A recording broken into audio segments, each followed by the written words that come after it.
Արտաշատ, Նորաշեն, որոնցում ևս երևում են հորդառատ անձրևի հետևանքով հեղեղված այգիներ։ Հիշեցնենք, որ երեկ Կարագածոտնի մարզում ուժեղ կարկուտ էր տեղացել։ Սով կլինի, եթե այս մի քանի օրվա մեջ տվյալ ուժերը մեծ ավերածություններ անելու դեպքում իրոք Հայաստանում գյուղատնտեսությունը շատ մեծ վնասներ կկրի։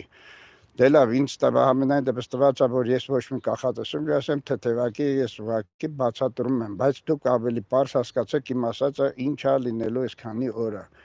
Լավ, արդեն Կյանքիս կամուրջները ծխում են այրված, ետ շամփաչուն եմ ես, իմ ույսեր վարված, ինչպես ապրեմ ես, հասա դերասված։ Կտամ կայծակի ժամանակ շատ դուրս չգաք, երկատներից բաներից հեռու մնացեք, նմանատիպ բաներ։ Դե լավ, բոլորը գրանցվեք իմ ուղիղ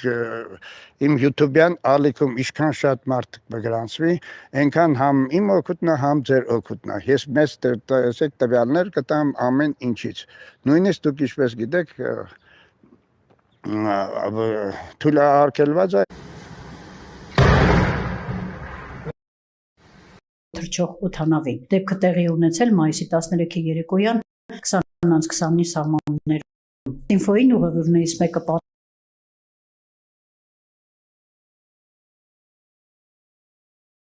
գնում արդեն։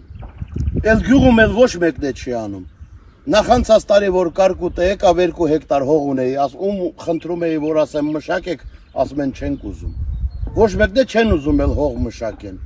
Դրանով է գյուղատնտեսությունը գնում է, վсё։ Նենց անեն, մի բանով աջակցեն, այսքան դեղորայքը սաղ գիտեն, որ Թունիքի միկատների ինչ գները առնում, բերում, սրսկում, սաղ սենց իրան չի եղել, օդից չի կախվել։ Բերեն անեն, մենք էլ էլի